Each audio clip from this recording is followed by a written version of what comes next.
Hello दोस्तों, मैं हूँ रुबैया मलिक। आप लोग सुन रहे हैं हॉरर लव स्टोरी। आपने अब तक सुना शहजादे जिन शहनाज को अपने कबीले में ले आते हैं।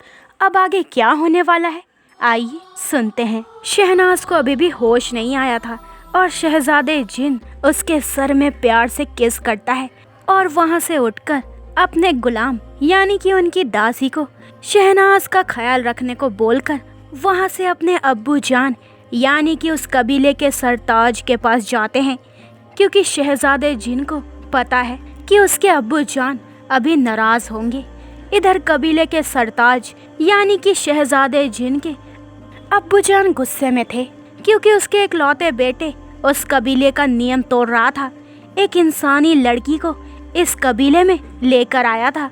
तभी पीछे से आवाज आती है, अब्बू जान। सरताज पीछे मुड़ता है और बोलता है, अब याद आ गई अब्बू जान की। नियम तोड़ने से पहले तो याद नहीं आई। मेरे इकलौते वारिस हो तुम। मैंने तुमसे ये उम्मीद नहीं की थी।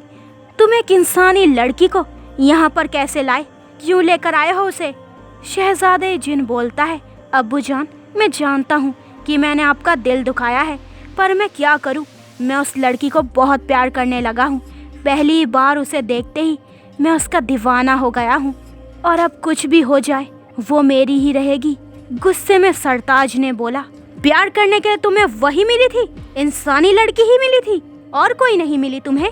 हमारे कबीले में सुंदर लड़कियों की कमी नहीं है, किसी को भी पसंद करते। तुम्हारी तरफ से एक इशारा और यहाँ हर जिनजादी तुम्हारी कदमों में होती। यहाँ की हर एक कुंवारी लड़की तुम्हारे लिए मर मिटती, क्योंकि तुम मेरे बेटे हो, सरताज के बेटे और भविष्य के होने वाले सरताज। पर नहीं, तुम उस इंसानी लड़की के प्यार में गिर रहे हो। क्या तुम्हें पता नहीं कि एक इंसान और जिन कभी एक नहीं हो सकते?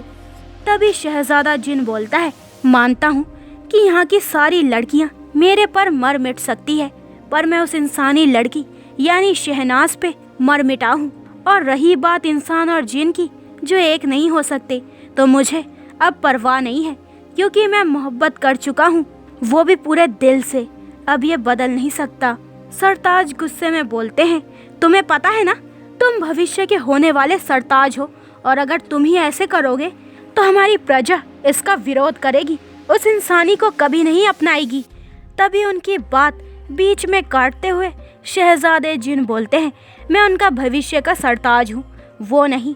और रही बात शहनाज को ना अपनाने की, तो मैं उससे शादी कर लूँगा। फिर उन्हें शहनाज को अपनाना ही नहीं, बल्कि उसका हुक्म भी मानेंगे वो लोग, क्योंकि वो मेरी पत्नी होगी, उन सब की रानी। तभी गुस्से में सरताज बोलता है, तुमने सोच भी कैसे लिया कि मैं तुम्हें उस इंसानी से शादी करने दूंगा? वो इंसानी इस कबीले की कभी रानी नहीं बन सकती, समझे तुम?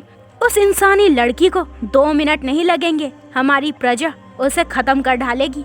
जो लड़की अपनी रक्षा खुद नहीं कर सकती, वो यहाँ की रानी बनेगी? हाँ? शहजादे कहते हैं, वो मेरी होने वाली पत्नी है और उसे चाह कर भी कोई कुछ नहीं करेगा, और वैसे भी मैं उसके साथ साया की तरह रहूंगा। और रही बात आपकी, आपको तो इस शादी में राजी होना ही होगा। अगर शादी के लिए आप राजी नहीं होंगे तो मैं इस कबीले का सरताज नहीं बनूंगा, और आपका इकलौता वारिस होने के नाते आप किसी और को सरताज बना नहीं सकते। तो फिर आपका और आपके कबीले के लोगों का क्या होगा? ये सुनकर सरताज के चेहरे का रंग उड़ गया। उसने कहा, तुम सही नहीं कर रहे हो बेटा। शहजादा कहता है, जो होगा देखा जाएगा। ये बोलकर वो वहाँ से चला गया। और सरताज कहता है, उस मामूली लड़की की वजह से मेरे खुद के इकलौते बेटे ने मुझसे ऐसी बात की, बहुत जल्द उसे मरना होगा। कोई और नहीं मार सकता है, पर मैं तो मार सकता हूँ। बेटा, तुम भूल गए हो कि मैं इस कबीले का सरताज हूँ, तुम्हारा बाप। देखता हूँ कैसे तुम उस लड़की को बचा सकते हो। ऐसा बोलकर सरताज बहुत जोरों से हंसने लगते हैं। अब क्या होगा आगे, जब एक बाप और बेटे के बीच में लड़ाई होगी। इधर शहनाज को होश आ गया था। उसने अपनी आंखें खोली, फिर अपना सिर पकड़कर बैठ गई। फिर उसने अपने आसपास देखा तो वो चौंक गई। शाही कमरा जो बहुत ही सुंदर था। उसने कहा, मैं यहाँ कैसे और मैं कहाँ हूँ? फिर उसे याद आया कि तालाब के पास बैठी थी वो। और तभी नीली आंखों वाला लड़का आया था और फिर वो बेहोश हो गई थी। उसे अब बहुत डर लगने लगा था। फिर उसके सामने 4 महिला जो काले कपड़े पहने, सिर में घूंघट किए, अपना सर उसके सामने झुकाए खड़ी थी। शहनाज डर के मारे कंबल को कसकर पकड़ लेती है और उनसे कहती है, कौन हो तुम सब ने मुझे यहाँ पर क्यों रखा है? मुझे मेरे घर जाना है, प्लीज़ मुझे जाने दो। उसमें से एक दासी कहती है, जी हम आपकी सेवा के लिए, आपके लिए हम कुछ पीने के लिए जूस और खाना लाए हैं, आप खा लीजिए। शहनाज डरी हुई थी, ऊपर से उनके चेहरे काले कपड़े से ढके हुए थे। वह डरी आवाज़ में कहती है, मुझे घर जाना है। दासी फिर कहती है, जी हम आपके लिए कुछ भी करेंगे, पर हम आपको घर नहीं भेज सकते, हमें इसकी इजाज़त नहीं है। शहनाज कहती है, किसने इजाज़त नहीं दी है तुम्हें मुझे घर भेजने के लिए? किसने मना किया है और मुझे कौन लाया है? दासी कहती है, इस कबीले के शहजादे आपको यहाँ लेकर आए हैं, हम सबको आपकी देखभाल के लिए रखा है। शहजादे ने कहा, आप यहाँ आराम से रहिए, जो चाहिए लीजिए, पर आपको घर जाना मना है। शहनाज कहती है, क्यों? ये शहजादे कौन है? ये सब क्या हो रहा है? और तुम सब कौन हो? मुझे बस अपने घर जाना है। दासी कहती है, जी हम आगे कुछ और आपको बता नहीं सकते, आप अपना खाना खा लीजिए। शहनाज कहती है, नहीं मुझे कुछ नहीं खाना, मुझे बस घर जाना है। ये बोल वो रो पड़ती है। तभी उसी रूम में शहजादे जिन आते हैं। शहनाज जैसे ही उसे देखती है तो उसकी रीढ़ की हड्डी ठंडी हो जाती है और उसके हाथ पैर बिल्कुल सुन्न हो जाते हैं। वो बहुत ही डर जाती है। उसे याद आता है कि ये वही नीली आंखों वाला लड़का है जो उस तालाब के पास आया था। शहजादा दासियों को जाने का इशारा करता है। दासियां जाने को मुड़ती है। शहनाज डर के मारे उनमें से एक दासी का हाथ पकड़ लेती है और उसे जाने से रोकती है। शहजादे ने ये देखा और कड़क आवाज में दासी से कहा, बाहर। ये सुनकर शहनाज और भी डर जाती है और वही सारी दासियां चली जाती है और बस रूम में रह जाते हैं शहनाज और शहजादे जिन।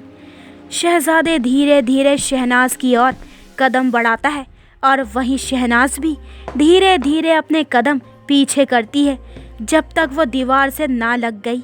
शहजादे ने अपना दोनों हाथ उसके सिर के पास रखकर उसे कहीं और जाने से रोक लिया।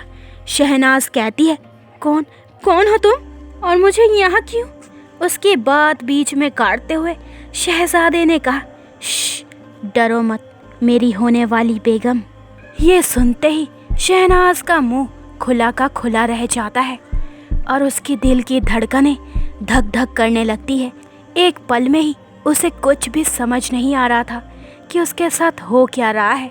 तो दोस्तों आगे के एपिसोड में जानेंगे इस कहानी में आगे क्या होने वाला है। क्या शहनाज शहजादे के प्यार को कबूल कर पाएगी? क्या होगा जब उसे पता चलेगा कि शहजादा कोई इंसान नहीं बल्कि एक जिन है?